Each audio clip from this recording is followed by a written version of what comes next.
영광의 하나님을 뵙는 복된 주일 예배 자리로 나오신 여러분을 환영합니다. 우리 하나님은 위로의 하나님이십니다.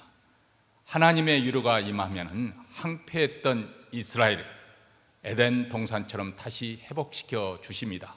사막처럼 상막이었던 그 땅에 생수가 흐르는 동산으로 변화시켜 주십니다. 슬픔과 낙담과 원망과 눈물을 기쁨과 즐거움과 감사와 찬양하는 새 노래로 바꾸어 주십니다. 고난받는 자에게 이길 수 있는 힘을 주시고 만족함을 주시고 지혜가 필요한 자에게 지혜를 주시고 용기가 필요한 자에게 용기를 주시고 무엇보다도 절망을 이기고 일어설 수 있는 참 소망과 사랑을 베풀어 주십니다. 그리고 이런 하나님의 위로를 경험한 자들이 또 큰 환난 속에 고통받는 자들을 위로할 수가 있는 것입니다. 하나님의 위로가 우리로 하여금 남을 위로할 수 있는 그 단계까지 나아가게 하는 줄로 믿습니다. 이 시간 우리가 하나님 앞에 나와 봐서 우리의 모든 근심과 걱정, 슬픔과 고통을 다 맡겨 드리십시다. 그리고 우리 하나님이 위로부터 주시는 그 위로로 평강으로 충만하기를 원합니다. 그래서 우리에게 넘치는 이 하나님의 위로로 또 다른 사람들을 위로할 수 있는 자들이 될 수 있게 되기를 주님의 이름으로 축원합니다. 이제 우리 사도신경으로 우리의 신앙을 하나님께 고백함으로 주일 예배를 하나님께 드리겠습니다. 다 함께 고백합니다. 전능하사 천지를 만드신 하나님 아버지를 내가 믿사오며 그의 아들 우리 주 예수 그리스도를 믿사오니 이는 성령으로 잉태하사 동정녀 마리아에게 나시고 본디오 빌라도에게 고난을 받으사 십자가에 못 박혀 죽으시고 장사한 사흘 만에 죽은 자 가운데서 다시 살아나시며 하늘에 오르사 전능하신 하나님 우편에 앉아 계시다가 저리로서 산 자와 죽은 자를 심판으로 오시리라. 성령을 믿사오며 거룩한 공예와 성도가 서로 교통하는 것과 죄를 사하여 주시는 것과 몸이 다시 사는 것과 영원히 사는 것을 믿사옵나이다. 아멘. 찬송가 370장 어둠 밤 쉬되리니 우리 가사를 음미하면서 함께 부르시겠습니다.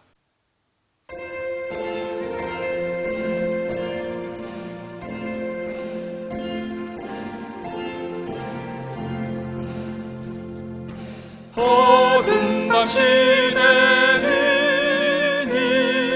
내 집은 지켜서 찬 이슬 맺힐 때에 즉시 일어나 해 돋는 아침부터 힘써서 일하라. 할 수 없는 밤이 속히 오리라. 어둠 밤 시내리니 내 집은 지켜서 일할 때 일하면서 놀지 말아라.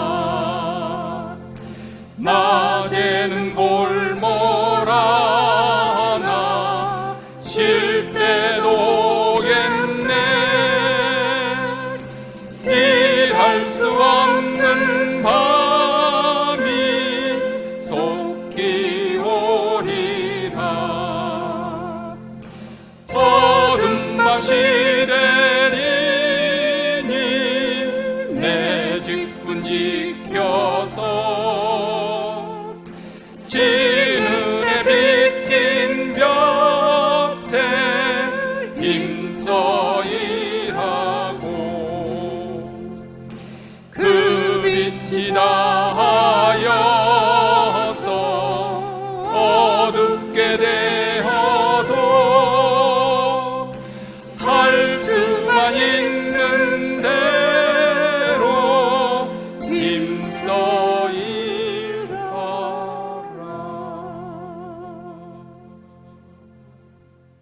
이 시간 우리를 대표해서 강선아 권사님께서 하나님께 기도하시겠습니다.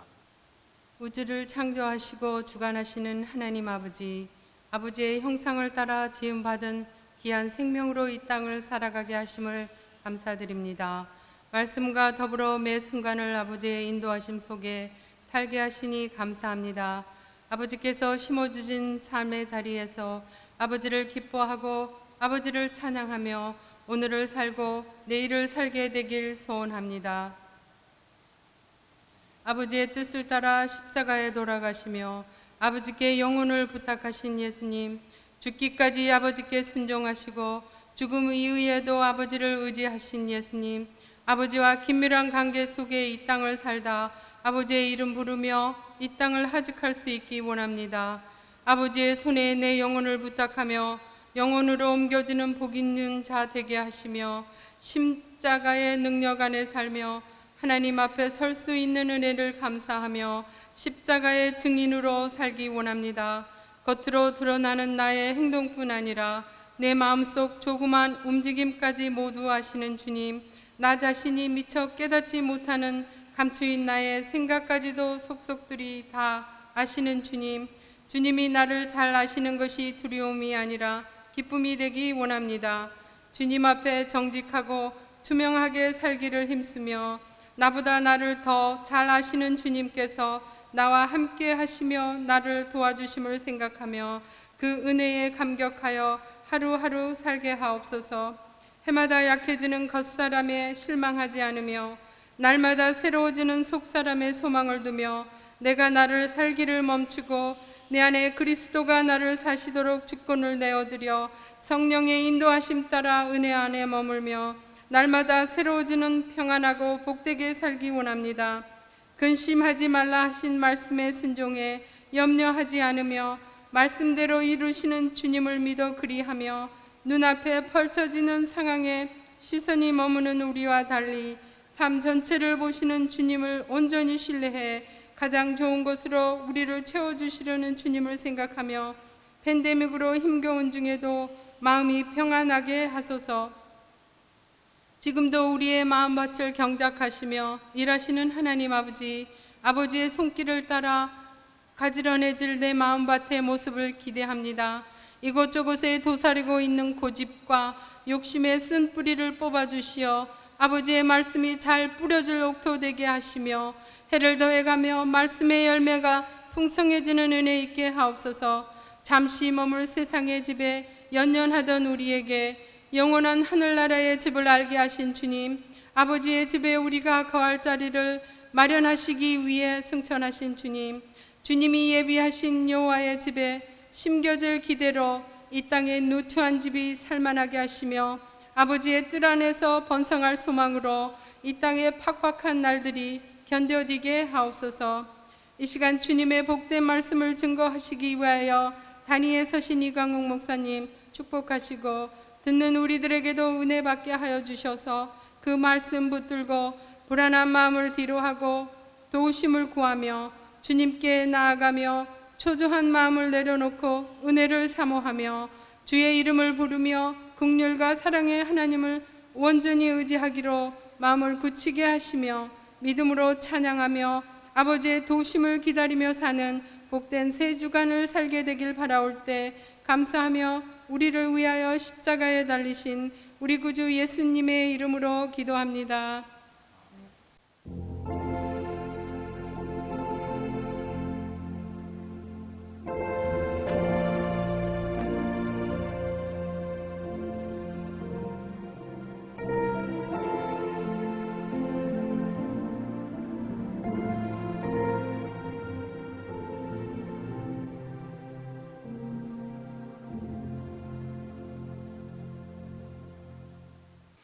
오늘 우리에게 주신 하나님 말씀은 마태복음 25장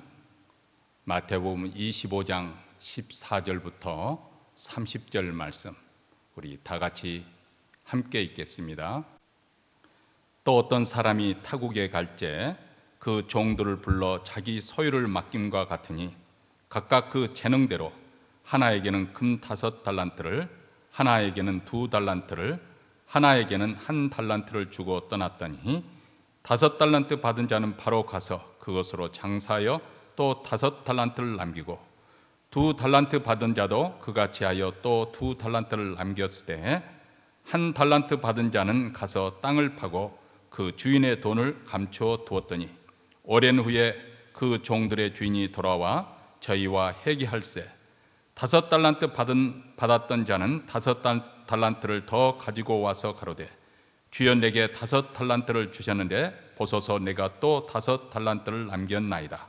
그 주인이 이르되 잘하였도다 착하고 충성된 종아 내가 작은 일에 충성하였음에 내가 많은 것으로 내게 맡기리니 내 주인의 즐거움에 참여할지어다 하고 2달란트 받았던 자도 와서 가로되 주여 내게 2달란트를 주셨는데 보소서 내가 또 2달란트를 남겼나이다.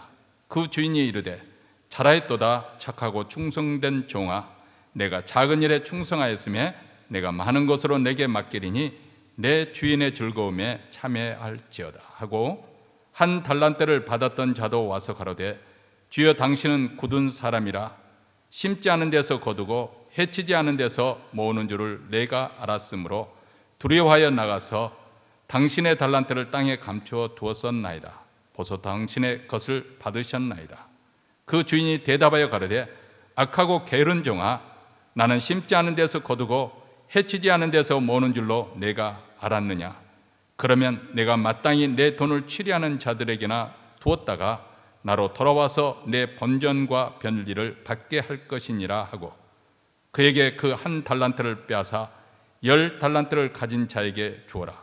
무릇 있는 자는 받아 풍족하게 되고 없는 자는 그 있는 것까지 빼앗기리라. 이 무익한 종을 바깥 어두운 데로 내어 쫓으라. 거기서 슬피 울며 이를 갈미 있으리라 하니라. 아멘.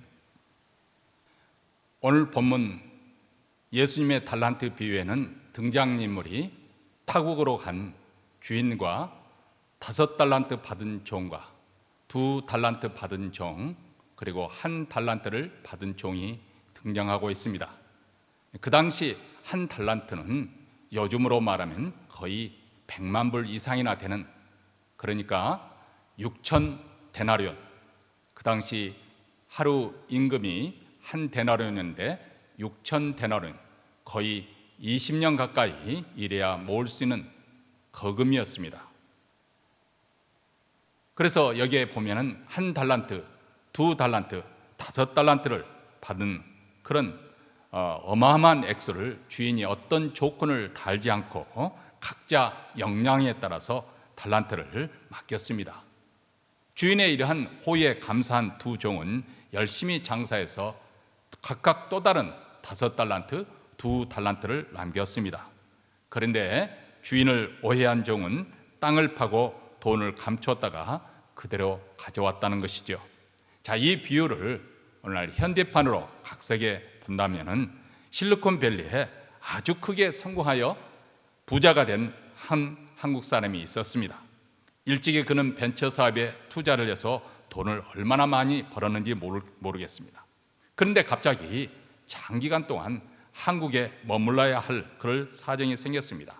장시간 동안 집을 비우게 되었는데 그동안 모았던 돈을 마냥 썩혀두는 것이 지롭지 못하다는 그런 생각이 들었습니다. 그래서 자기가 신뢰할 만한 수 있는 사람 셋을 불렀습니다. 당신들에게 내가 사업 미천을 대줄 테니까 사업에 볼 마음이 없느냐. 모두들 좋아합니다. 좋은 기회를 줘서 고맙다고 기뻐합니다. 그 중에 아주 믿을 만하고 유능한 사람에게는 500만 달러를 맡겨주었습니다. 그리고 그런대로 괜찮았던 신뢰할 만한 했던 사람에게는 200만 달러를 맡겼습니다.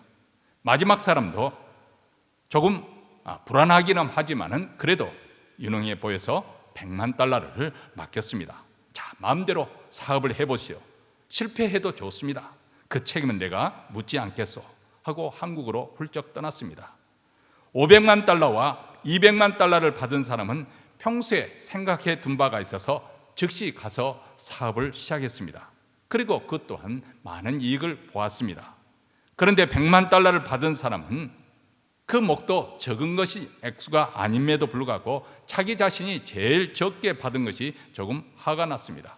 내가 열심히 일해서 그 모든 몫이 결국 주인 좋은 일만 시키는구나 이렇게 생각하니까 더욱 화가 났습니다. 그러다가 내가 실패라도 한다면 나보고 다 물어내라고 할 것이 아닌가? 그렇다면 나는 이래도 저래도 손해만 보는 것이 아닌가? 이런 생각에 그는 심술이 나서 도무지 사업할 마음이 나지 않았습니다. 그래서 안전하게 보관하기 위해서 앞마당을 파고 돈을 항아리에 넣고 묻었습니다. 자, 주인이 떠난 지 오랜 시간이 흘렀습니다. 드디어 주인이 모든 일을 마치고 돌아왔습니다. 주인이 돌아오면서 얼마나 궁금해했을까요? 큰 돈을 맡기고 사업하라고 했는데 다 털어먹었는지 아니면 이윤을 조금이라도 남겼는지 궁금하지 않겠습니까? 그래서 급히 세 사람을 불렀습니다. 당신들에게 맡겨둔 돈 어떻게 되었어? 계산 좀 해봅시다. 그랬더니 500만 달러를 받았던 사람은 기쁜 표정으로 이렇게 말합니다. 저에게 500만 달러를 맡기셨지 않습니까? 제가 열심히 사업을 해서 또 다른 500만 달러를 만들어 이제 1000만 달러가 되었습니다. 여기 있습니다. 그 말을 듣고 주인이 얼마나 기뻐했겠습니까? 주인이 칭찬을 하지요. 아주 잘했습니다. 맡은 일에 아주 성실히 책임을 완수했으니까 내가 전적으로 그대를 신뢰할 수 있을 것 같습니다. 앞으로 저와 더 큰 일을 해보도록 하십시다. 자, 이제 오십시오. 우선 축하 파티를 하도록 하지요. 두 번째 사람이 왔습니다. 주인님, 저에게 200만 달러를 맡겼는데 열심히 일해서 저도 또 다른 200만 달러를 벌었습니다. 이번에도 주인이 칭찬을 합니다. 정말 잘하셨습니다. 이렇게 성실히 내 말대로 수행을 했으니까 당신을 전적으로 신뢰할 수 있을 것 같습니다. 당신도 앞으로 저와 함께 큰 일을 해보도록 하십시다. 자, 함께 축하 파티에 가도록 하죠. 자, 마지막 사람이 왔습니다. 100만 달러를 맡은 사람입니다. 그런데 그가 벌써 5만 상을 찡그리고 나오는 그 모습을 보니까 뭔가 잘 안 된 듯 그렇게 금방 알 수 있을 것 같습니다. 그는 주저주저 하면서 이실직고를 합니다. 사실 당신이 인색한 사람이라서 혹시 손해보면 내 돈으로 변상을 해야 할 것을 생각하니까, 또 이윤을 남긴다 하더라도 당신께 다 빼앗길 것을 생각하니까 이래저래 나만 손해보는 것 같아서 그저 땅에 묻어놨습니다. 그래서 본전 한 푼 축내지 않고 내가 그대로 가져왔습니다. 주인이 뭐라고 했을 것 같습니까? 그래요? 내가 인색한 사람이라고? 선수 심지도 않은 데서 거두어 창고에 들이고 씨를 뿌리지도 않은 데서 모아 부만 축적한 사람이라고 생각했습니까? 당신이 나를 그런 정도로 생각했다면 하다못해 은행에 집어넣어서 이자라도 거두게 해야 할 것 아니요 하며 책망하면서 그 돈을 빼앗아 1000만 달러나 가지고 있는 그 사람에게 다 주었다고 합니다. 자, 우리는 지난주에 열처녀의 비유를 통해서 슬기로운 5처녀, 미련한 5처녀, 신랑 오심을 어떻게 준비해야 될 것인가, 이것에 대해서 우리가 말씀을 들었다면 오늘 달란트 비유는 주님의 재림을 기다리는 우리 모두가 어떻게 그날을 기다려야 할 것인가, 과연 이 비유를 통해서 예수께서는 우리에게 어떤 교훈을 주시려는 것일까요? 우리는 지난 시간에 우리의 신앙생활이 극단에 치우쳐서는 안 될 것을 말씀을 드렸습니다. 예수님께서 다시 오신다고 하니까 지금 우리가 일하고 있는 것 아무 의미 없다 하고 생업을 파하고 가정생활을 등한히 하고 그런 극단에 치우친 사람들이 있는가 하면은 우리 주님이 오실 것을 분명히 말씀하김에도 불구하고 그것을 무시해버리고 인정하지 않고, 그리고 세상에서 그 세상 재미에 깊게 팔려서 세상 재미에 깊이 빠진 그런 또 다른 극단에 치우칠 염려가 있습니다. 그런데 하나님께서는 우리에게 이 주님이 오실 때까지 이 기간 동안 우리가 어떻게 해야 될 것인지 오늘 비유에서는 몇 가지 우리에게 교훈을 주고 있습니다. 우선 첫째로 하나님께서는 우리 각자 그 역량에 따라서 알맞게 달란트를 맡겨주셨다는 것입니다. 오늘 말씀 15절에 보니까 그 재능대로 금 5달란트, 2달란트, 1달란트를 맡겼다고 했습니다. 이미 말씀드린 것처럼 금 한 달란트라는 것은 노동자가 20년 일해야 모을 수 있는 어마어마한 액수입니다. 한 달란트 받아도 결코 적은 액수는 아닙니다. 분명한 사실은 우리 모두에게도 하나님께서 이렇게 많은 달란트를 다 주셨다는 것입니다. 아마 여기에 앉아 있는 분들 가운데에서는 나는 아무것도 받은 것이 없는데요, 이렇게 생각할지 모릅니다. 그런데 곰곰이 생각해 보시기 바랍니다. 사실 우리 모두 다 이 땅에 태어남으로써 일생이라는 그 시간을 우리에게 허락해 주셨습니다. 어떤 사람은 더 짧은 일생을 살 수도 있는 거고 어떤 사람은 더 긴 일생을 살려는지 모르겠습니다만 어쨌든 공평하게 우리가 일생을 받았습니다. 무한정 시간, 기회를 얻게 된 것입니다.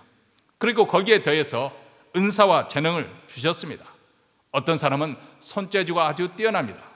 어떤 사람은 아주 지식에서 출중합니다. 어떤 사람은 음악에서 아니면 미술에 있어서 아니면 어떤 사람은 에너지가 있고 어떤 사람은 건강이 넘치고 어떤 사람은 에너지를 또 열정을 가지고 있습니다.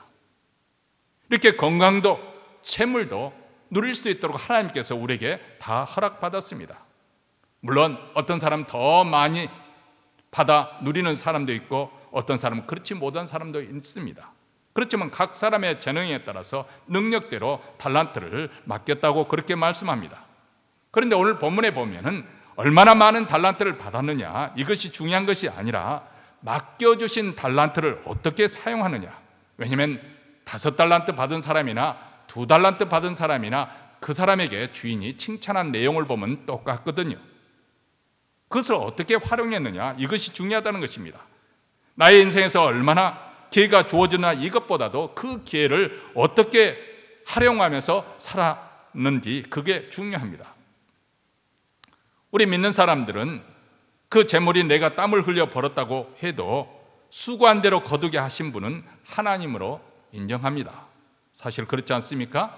하나님께서 우리에게 건강도 주시고 기회도 주시고 또 그렇게 열심히 일할 수 있는 그런 열망도 주시고 그리고 모든 그런 주위의 환경을 주셔서 우리로 하여금 부를 축적하게 하셨습니다. 그렇기 때문에 우리가 가지고 있는 그 모든 것이 근원적으로 보면은 다 하나님의 것이라고 생각하는 것이죠. 나는 단지 그것을 이 땅에 사는 동안 맡아서 관리하는 청지기에 불과합니다. 여러분, 청지기라는 것은 주인의 뜻에 따라서 재산을 관리하는 사람입니다. 그렇기 때문에 자기 멋대로 함부로 낭비하거나 소리하지 않는 것이죠. 자기 자신만을 위해서 그것을 허투루 쓰지 않는 것이 청지기의 역할입니다.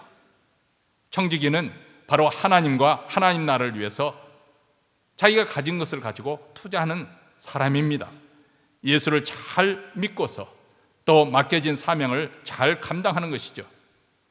그뿐만 아니라 건강도 하나님께서 내게 주신 것이기 때문에 방탕한 생활로 육체를 남용하거나 또 그렇다고 해서 너무 지나치게 일 중독에 빠져서 몸을 혹사시켜 건강을 잃지 않도록 관리를 합니다. 왜냐하면 건강도 하나님께서 주신 것을 알고 잘 관리해서 하나님의 영광을 위해서 쓰임을 받아야 하기 때문에 그렇습니다. 여러분 다 모두 각자에게 하나님께서 주신 달란트가 있습니다. 그런데 중요한 것은 그것이 바로 하나님으로부터 온 것인 것을 여러분 인정하십니까? 그것이 바로 하나님의 소유됨을 인정합니까? 우리가 주일 예배 때 하나님께 헌물을 바치지 않습니까? 하나님께 준비한 예물을 바치는데 그 뜻이 무엇일까요? 어떤 분은 예배 시간 중에 어느 순서가 가장 은혜되느냐, 찬양하는 시간이 가장 은혜된다. 또 어떤 분은 말씀을 듣는 시간이 가장 은혜가 된다, 그렇게 답변할 수 있겠습니다만, 그러나 곰곰이 생각하면 다 순서 하나마다 소리할 수 없는 것입니다.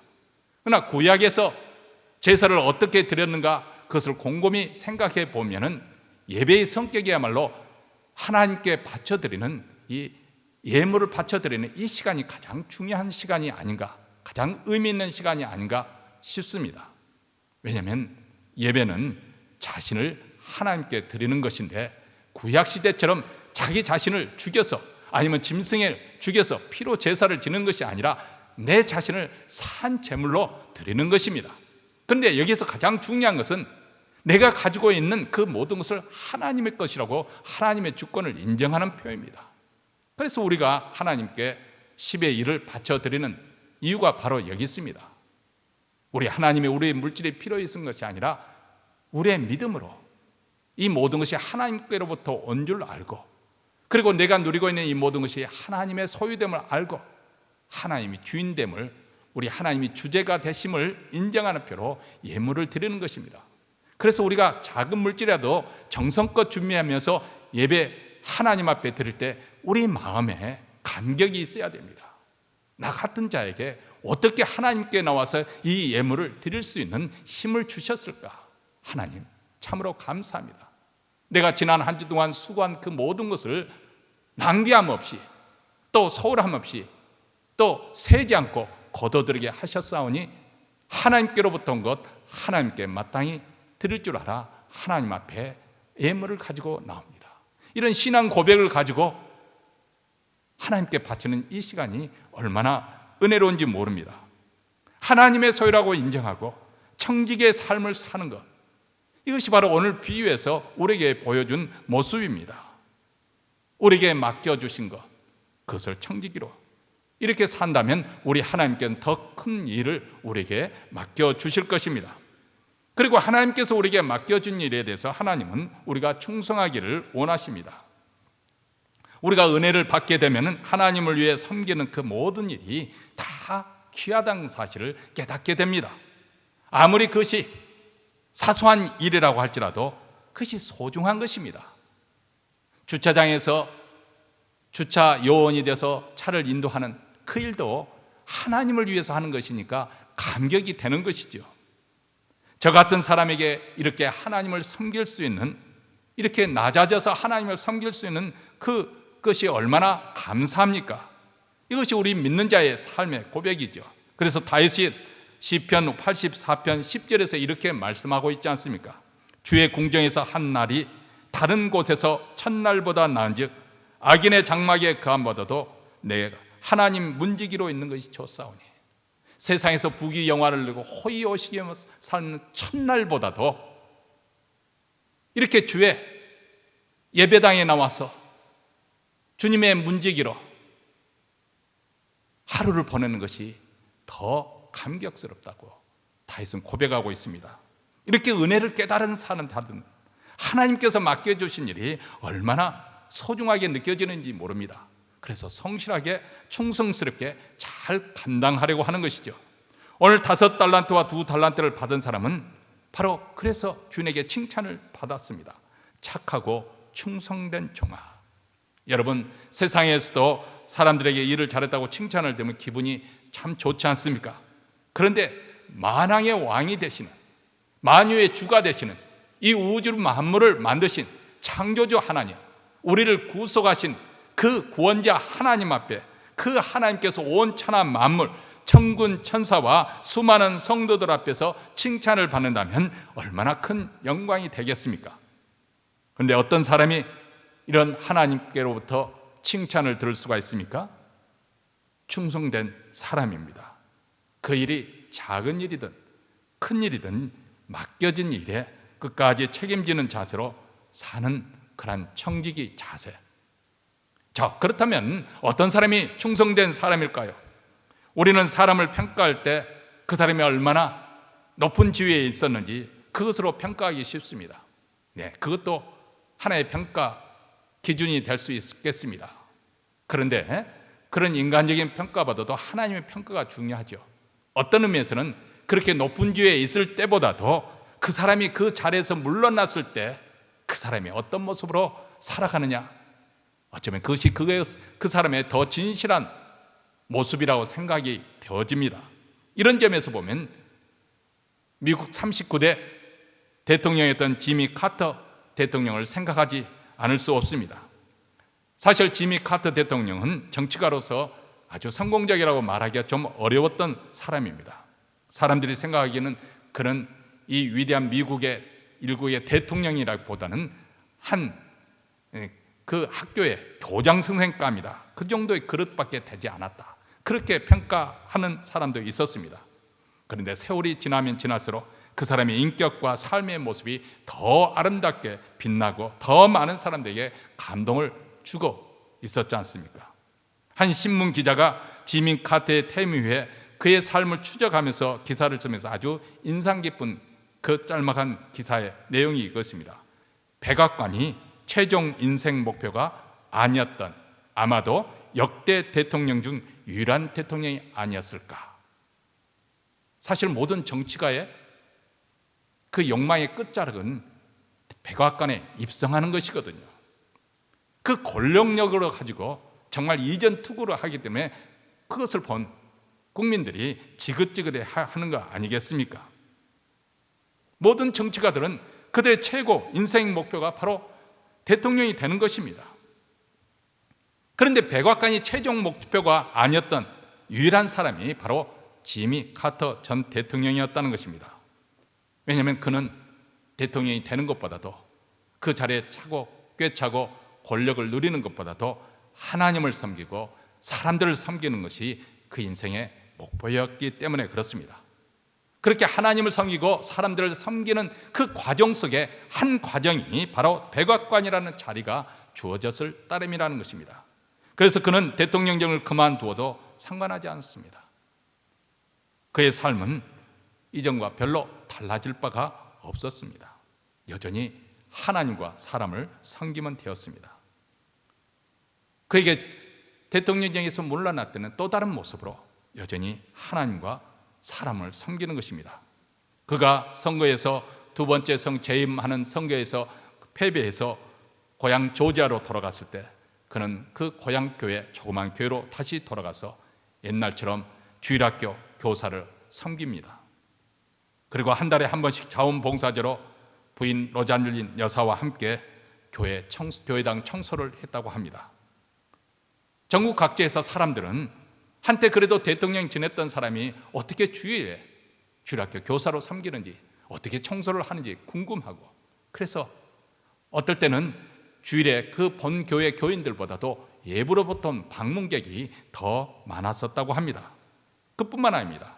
헤비탓이라는 선교 단체가 있었는데 이 단체는 홈리스 피플, 집이 없는 사람들에게 집을 지어주는 그런 단체인데 그는 망치를 들고 가서 집 없는 사람을 위해서 집 짓는 일을 했습니다. 그리고 카터 연구소에서 연구도 하고 국제 분쟁이 있는 곳에 조종자라서 일도 하였습니다. 그는 끝까지 하나님과 하나님 나라에 충성된 사람이었습니다. 사실 세상에는 이렇게 겉으로 볼 때는 화려하지 않지만은 숨어서 보석같이 섬기는 사람들이 있기 때문에 여전히 세상은 살만한 것이죠. 그렇다면 우리도 충성된 사람이 어떻게 될 수 있는 것일까요? 모세의 경우를 한번 들어보시기 바랍니다. 모세는 하나님께로 부르심을 받을 때 자기 자신이 탁월한 사람이라고 그렇게 생각하지 않았습니다. 그래서 하나님께서 모세에게 모세야 모세야 하고 부르시고 내가 나 대신에 애굽으로 내려가서 바로 학정 안에서 신음하고 있는 내 백성들을 노예 생활에서 구출해 줘야겠다 이렇게 말하니까 모세가 항변을 하지 않습니까? 아니 하나님, 제가 누구간데 감히 바로 앞에 설 수 있겠습니까? 심지어 저는 말 주변도 변변치 못한 자지 않습니까? 저는 하나님의 일을 할 만한 그릇이 못 되니까 다른 사람을 보내시지요. 이렇게 굳고 그 일을 사양을 하는 모세. 그런데 하나님께서 모세에게 약속을 하죠. 내가 너와 함께 하겠다. 그래서 모세가 그 약속을 믿고 나아갑니다. 이렇게 하나님을 믿고 나아갔을 때 위대한 모세로서 그가 인생을 다시 살게 된 거 아니겠습니까? 훗날 이 모세를 가리켜서 하나님께서는 모세 너는 나의 온 집에 충성되었다 이렇게 히브리서에 보면 기록하고 있습니다. 모세처럼 어떻게 그가 충성된 자로 인생을 시작할 수 있을까요?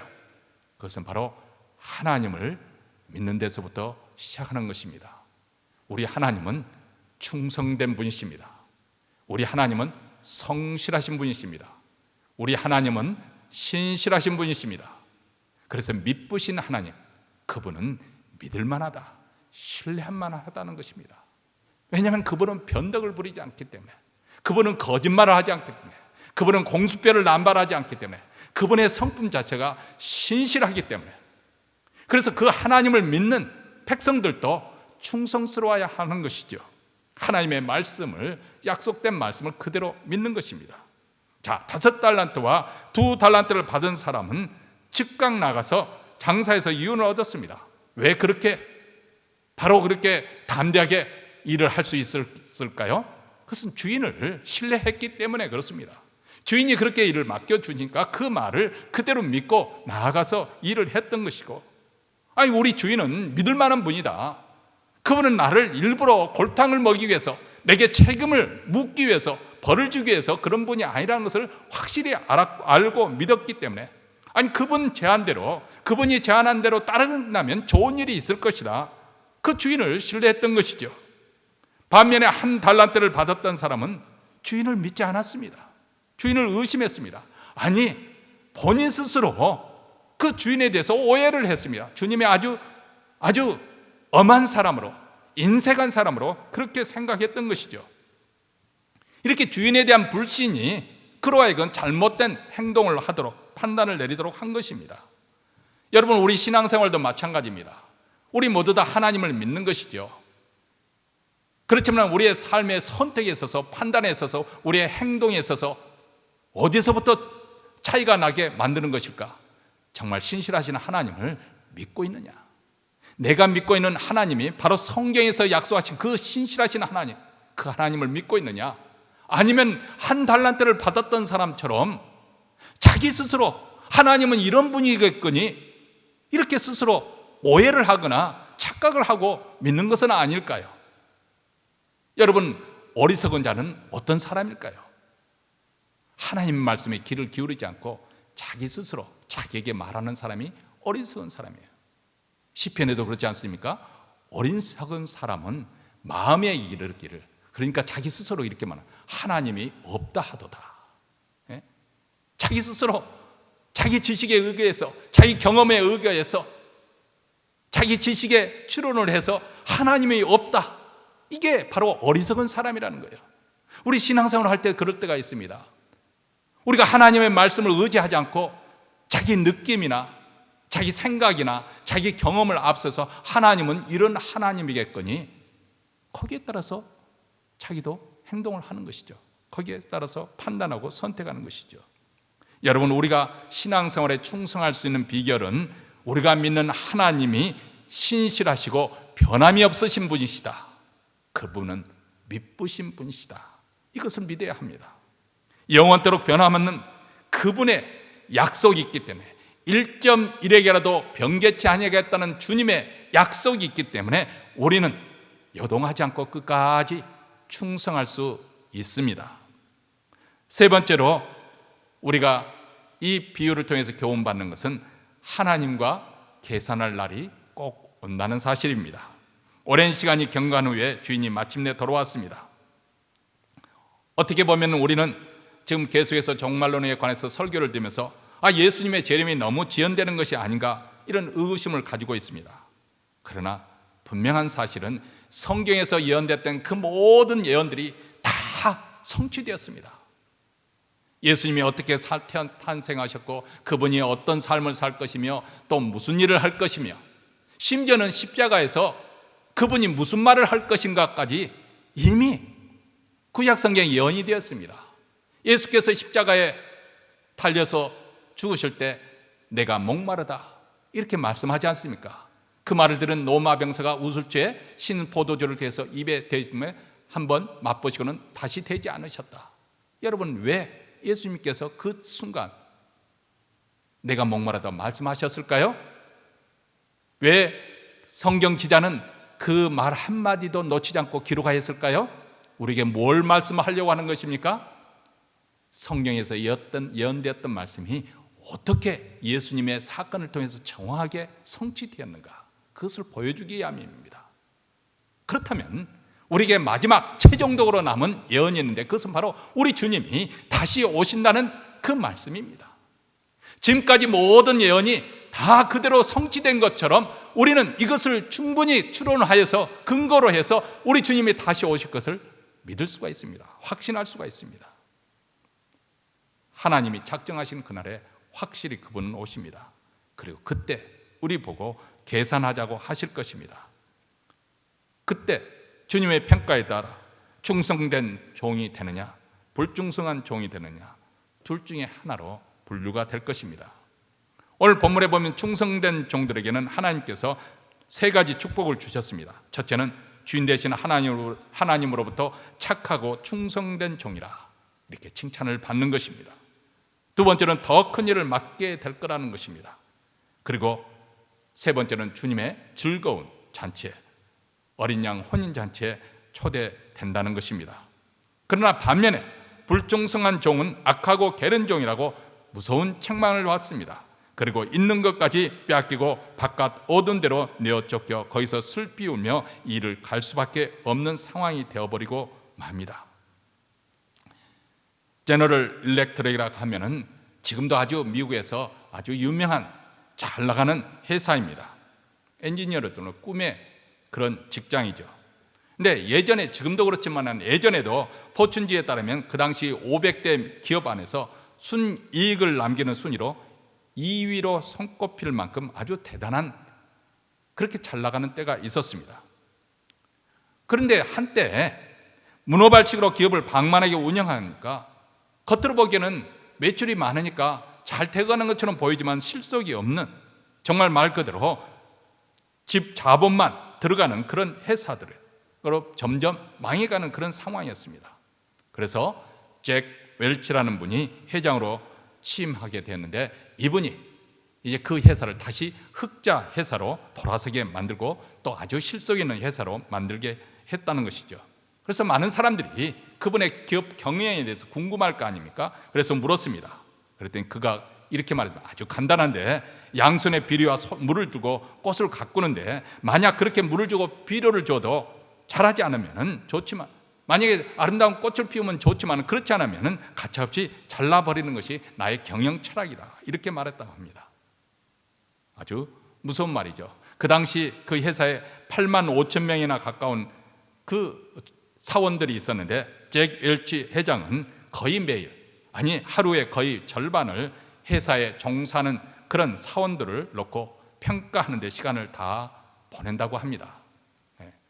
그 말이 조금 제가 실감이 되는 게, 어느 큰 교회에서 사역하는 목사에게 물어봤어요.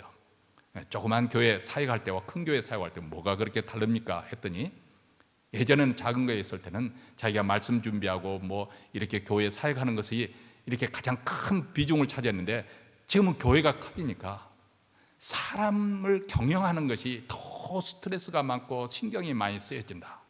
이것이 이렇게, 이게 목회 본질은 아닌데도 부교육자들도 많고 또 거기에 일하는 분도 스태프들도 많고 하니까 그 사람들을 어떻게 경영해 가는가, 이게 더 많은 시간을 쓰게 하고 에너지를 쓰게 한다, 그런 말을 들은 적이 있습니다. 어쨌든 잭 웰치도 그랬다는 것입니다. 그래서 그 회장의 리스트 때는 1등급, 2등급에서 5등급까지 있는데 1등급과 2등급에 해당되는 그 유능하고 충성된 사원에게는 주식 옵션도 줘가면서 보상을 철저하게 합니다. 그리고 나는 마지막 끝에서 두 번째인 4등급, 약 15%에 해당되는 그 사원들에게는 요주의 인물이라고 그렇게 해서 감시를 했다고 합니다. 그리고 마지막 10%에 해당되는 약 8,500명 되는 사원에게는 불행하게도 5등급으로 줘가지고 기회가 되면 가차없이 자르는 일을 했다고 합니다. 이게 미국식 기업 운영법이면 얼마나 살벌한지 모르겠습니다. 물론 뭐 기업이 그렇다고 해서 또 미국은 자유롭게 떠날 수 있는 또 자유도 있지 않습니까? 근데 사실 우리가 이런 회사에 몸담고 일을 한다고 생각하면 하루하루 그냥 때우는 식으로 일을 할 수는 없는 거죠. 일찌감치 거기 분위기에 못 보게해서 떠나든지 아니면은 열심히 일을 해서 인정을 받든지 둘 중에 하나 될 거 아니겠습니까? 이 잭 웰치 이 분도 자기가 너무 무차별하게 이렇게 자른 것에 대해서 이렇게 변명을 했습니다. 자기는 그렇지만은 이제 그 직장에서 10년, 20년 그렇게 오래 근속한 사람을 가능한 자르지 않으려고 했다는 것이죠. 왜냐하면 그분들이 50대가 그때쯤이면 50대가 되는데 그때 자녀들이 대학교 갈 나이이기 때문에, 그런 때이기 때문에 그 사람들이 수입이 없으면 어떻게 될까 해서 가능한 자르지 않고 아예 처음 들어온 사람들 순서대로 잘랐다는 거예요. 그래서 그 사람들하고 빨리 결정하도록, 내가 이게 이 회사에서 견딜 수 있겠구나, 할 만하다 하는 사람은 남고, 내가 내 실력으로는 감당할 수 없구나, 내 역량으로 감당할 거 없구나 하면 자기 주제 파악을 해서 빨리 떠나라는 것, 그렇게 한다고 합니다. 어쨌든 인정머리가 없는 그런 기업 경영이라고 하려는지 모르지만은 오늘 말씀에 보면 예수께서 이 세상에 다시 오실 때 어쩌면 잭 웰치 회장보다도 더 무서운 심판주가 되심을 우리에게 보여주고 있습니다. 물론 우리 주님에 대해서 그렇다고 해서 오해를 해서는 아니 되겠습니다. 우리 주님은 사랑이 많으시고 은혜가 풍성한 분이셔서 모든 사람이 구원에 이르기를 원하신 분입니다. 그렇기 때문에 우리 주님은 2000년의 세월이 지났음에도 오래 참으시고 기다려 주시는 것이죠. 끝까지 죄인이 회개가 돌아오기를 포기하지 않고 돌아오기를 기다리십니다. 그렇지만 일단 구원의 문이 닫히고 심판이 시작되면 칼날처럼 하나님의 법은 집행이 될 것입니다. 왜냐하면 은혜와 사랑이 풍성하신 하나님이시지만 그분은 또한 공의로우신 하나님이시거든요. 하나님의 속성상 공의를 세워야 하지 않겠습니까? 그래서 슬기로운 5 처녀는 혼인잔치에 들어가고 미련한 5 처녀는 문을 두드려도, 뒤늦게 문을 두드려도 소용이 없었습니다. 그때는 양과 염소를 나누듯이 정확히 나누게 될 것입니다. 왜냐하면 우리 하나님은 결코 호락부락한 그런 분이 아니시거든요. 갈라디아서 6장 7절에 사도 바울은 우리에게 이렇게 말씀합니다. 스스로 속이지 말라. 하나님은 만홀히 여김을 받지 아니하시나니 사람이 무엇으로 심든지 그대로 거두리라. 우리 하나님에게 긍휼과 자비가 없어서가 아니라 하나님은 하나님의 법을 어길 수 없기 때문에 그렇습니다. 지금은 구원의 문이 활짝 열려 있습니다. 누구든지 예수를 믿고 영생을 얻을 수가 있습니다.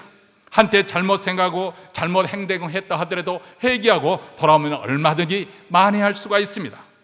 그러나 언제까지나 적당히 이런 식으로 넘어갈 것이라고 우리가 생각해서는 안 될 것입니다. 언제까지나 문이 마냥 열려 있을 것이라고 생각해서는 안 된다는 것입니다. 성경은 우리에게도 계산할 날이 오는데 그때는 아무도 속일 수 없고 행한 그대로 평가받을 것을 분명히 말씀하고 있습니다. 지금은 은혜로우시고 자비로우시고 우리에게 구원을 주시는 놀라우신 우리 주님이시지만 그분이 다시 오실 때는 영광의 심판주로 이 세상에 오실 것입니다. 그때 우리는 주님이 묻는 말에 정직하게 답변할 수밖에 없습니다. 내가 내게 맡긴 달란트로 뭘 했느냐? 그 많은 시간을, 그 많은 기회를 어떻게 사용했니? 하나님 나라를 위해서 내 시간과 물질과 건강을 얼마나 써보았니?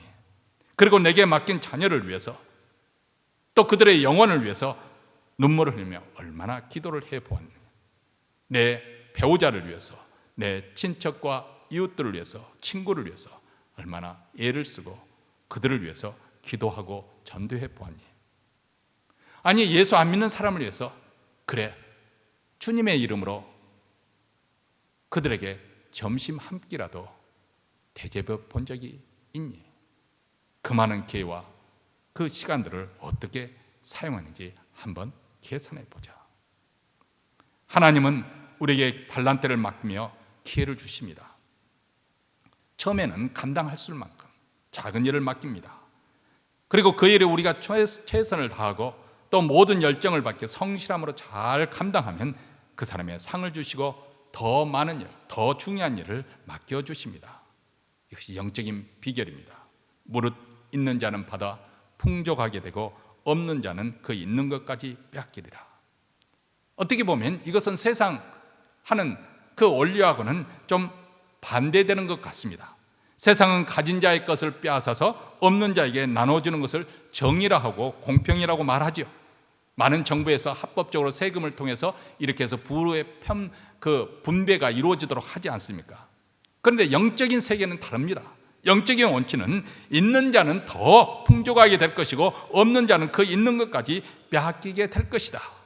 잘 이해가 되지 않죠? 그냥 한번 생각을 해보시기 바랍니다.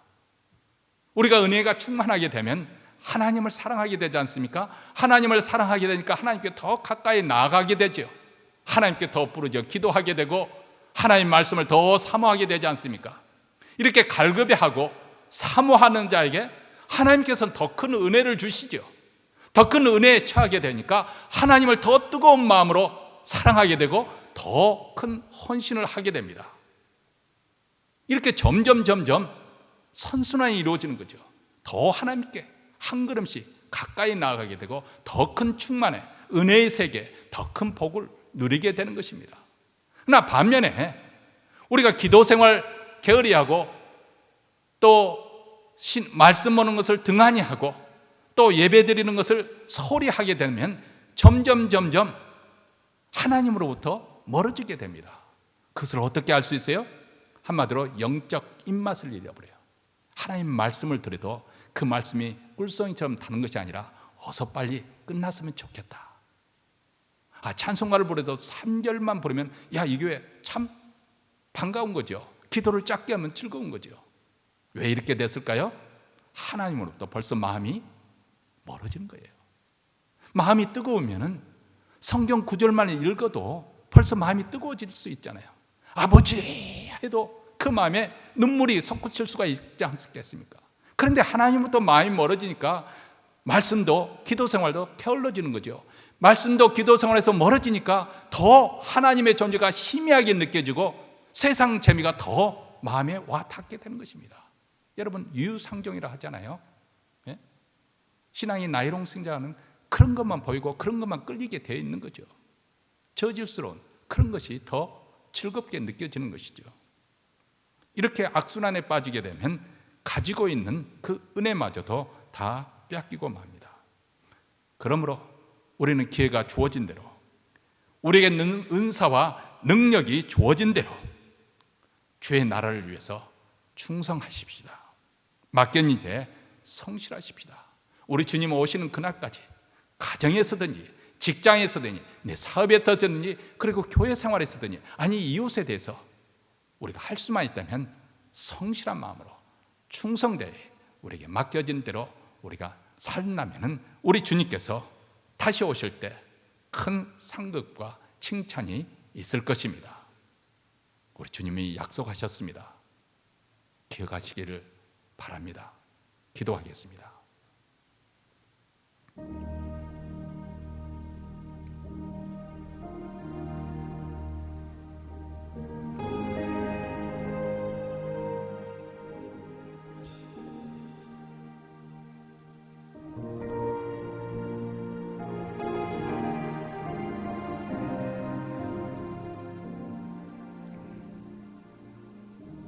하나님 아버지, 하나님께서 우리를 구원하시되 우리를 바로 데려가지 아니하시고 이 땅에 보내주셨습니다. 이 땅에 살면서 우리 주님과 주의 나라를 위해서 충성하도록 우리에게 맡겨주신 은사와 재능, 능력과 기회, 이 모든 것을 통해서 수고하도록 이 땅에 두셨습니다. 우리 주님이 다시 오실 때 우리에게 맡겨진 것을 하나님께서 계산하자고 하실 터인데 저희들로 하여금 낭비됨 없이 성실하게 충성스럽게 주를 섬기고 또 우리에게 맡겨진 가정을 돌보며 우리의 직장과 사업 그리고 우리 이웃들에게 성실한 마음으로 대하며 우리의 인생을 살기를 원합니다. 그래서 우리 주님으로부터 착하고 충성된 종이라 칭찬을 받으며 우리 주님께서 우리에게 더 큰 일을 맡기시고 또 주님의 잔치, 그 기쁜 영원한 행복이 넘치는 그 잔치에 참여되는 복된 자가 되게 하여 주시옵소서. 오늘 또 예배의 순서에 따라 정성껏 준비한 예물을 하나님 나라에 바쳐드립니다. 이 예물이 쓰이는 곳마다 우리 주 예수 그리스도의 복된 소식, 우리 주님이 다시 오신다는 이 소망의 소식이 땅끝까지, 그리고 특별히 고난 가운데 있는 우리 북한 동포까지 전파되게 하시고 이 일을 위해서 주의 교회를 더욱더 말씀과 기도로 흥황하게 사명 잘 감당하는 교회로 또 저희들로 하여금 오늘 말씀을 들으며 또 하나님께 예물을 드리는 사랑하는 성도들 그 가정과 기업 위에 우리 주님께서 복을 주셔서 자자손손 예수를 잘 믿는 귀한 복된 가정이 되게 하여 주시옵소서. 이제는 우리 구주 예수 그리스도의 은혜와 하나님 아버지의 무한하신 사랑과 성령의 교통하심이 우리에게 맡겨진 이 달란트를 잘 사용하여 착하고 충성된 종이라 받는 그 하나님의 나라를 위해서 선하게 쓰임받고자 다짐하며 이 자리를 떠나는 사랑하는 주의 백성들 위해, 가정과 그리고 기업과 교회 위에 영원토록 함께 있을지어다. 아멘.